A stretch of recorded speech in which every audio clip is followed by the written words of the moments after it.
Hello guys, welcome to Stadium Brief. So let's start the topic. Financial sector reform India के अंदर एक ऐसा changes हैं जो कि फाइनेंशियल सिस्टम में करा गया था।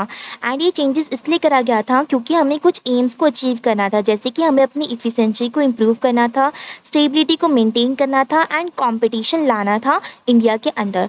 ये जो रिफॉर्म था ये इनिशिएटेड हुआ था in the early 1990s as a part of broader programme of economic liberalisation. And इसको कंटिन्यू करा गया था ताकि इसका इम्प्लीमेंटेशन ज़्यादातर रह सके इंडिया के अंदर।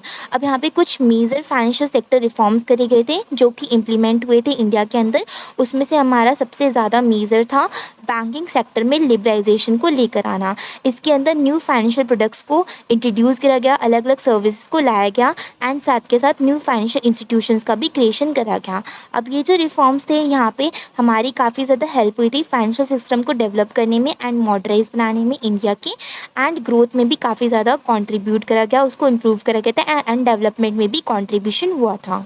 Now, objectives of financial sector reforms. First is increasing competition. One of the primary objective होता है financial sector reform का कंपटीशन को इंक्रीज़ करना फाइनेंशियल सेक्टर के अंदर। अब ये ऐसे अचीव करा जा सकता है जब आप लिबराइजेशन रेगुलेशंस को मेज़र करो, या फिर आप बैरियर्स जो होते हैं फाइनेंशियल इंस्टीट्यूशन में आने के, उन बैरियर्स को रिड्यूस करो, उन्हें कम करो एंड इनोवेशन को प्रमोट करो फाइनेंशियल प्रोडक्ट्स के अंदर एंड सर्विसेज के अंदर। अब कंपटीशन को प्रमोट करने से फाइनेंशियल सेक्टर में काफ़ी ज़्यादा हेल्प हुई थी। इससे जो इफ़िशेंसी हुई थी वो काफ़ी हद तक इम्प्रूव हो गई थी, कॉस्ट रिड्यूस हो गई थी एंड जो फाइनेंशियल सर्विस थी वो भी जल्दी से एक्सेसिबल हो रही थी। Objective is improving financial stability. Improving financial stability India के अंदर अप्रोच करी गई थी, इसे अचीव करा गया था फाइनेंशियल सेक्टर रिफॉर्म्स के थ्रू। अब इसका जो मेजर्स था यहाँ पे फोकस करा गया था रेगुलेटरी ओवरसाइट को स्ट्रेथन करने में, रिस्क मैनेजमेंट प्रैक्टिसेस को इम्प्रूव करने में एंड जो ट्रांसपेरेंसी है फाइनेंशियल सिस्टम के अंदर उसे इंक्रीज़ करने में कि ज़्यादा फ्रॉड एक्टिविटीज़ कंटिन्यू ना हो। अब ये जो मेजर्स थे इसकी हेल्प से बेसिकली फाइनेंशियल क्राइसिस के जो रिस्क थे उसको काफ़ी ज़्यादा कम करा गया था। जो फाइनेंशियल इंस्टीट्यूशन की एबिलिटी होती है इम्प्रूव करने की, अपने रिस्क को मैनेज करने की, उसमें भी काफ़ी ज़्यादा वर्क करा गया। Third is attracting foreign investment. Governments ने काफ़ी ज़्यादा हेल्प करी थी फॉरेन इन्वेस्टमेंट को अट्रैक्ट करने के लिए। इसके अंदर इन्होंने कैपिटल को अट्रैक्ट करा था, एक्सपर्टीज़ को अट्रैक्ट करा था, टेक्नोलॉजी को अट्रैक्ट करा था अब्रॉड से लिबराइजेशन के थ्रू। अब इसके अंदर बैरियर्स को भी रिड्यूस करा गया था, जो भी एंट्री बैरियर्स होते हैं एक फॉरेन फाइनेंशियल इंस्टीट्यूशन के अंदर, जिसकी मदद से जो हमारी इकोनॉमी थी उसमें भी काफ़ी ज़्यादा ग्रोथ हुई थी। Fourth is developing the capital market. अब यहाँ पे ग्रोथ को प्रमोट करा गया था, कैपिटल मार्केट की ग्रोथ को। यहाँ पे जो गवर्नमेंट थी उसने ये होप करी थी कि अगर हम बिज़नेस को लॉन्ग टर्म फाइनेंसिंग प्रोवाइड करते हैं तो उसके बदले जो हमारी इकोनॉमी के अंदर इन्वेस्टमेंट होगी वो इंकरेज होगी। ठीक है, तो ऐसा मोटिव था यहाँ पर।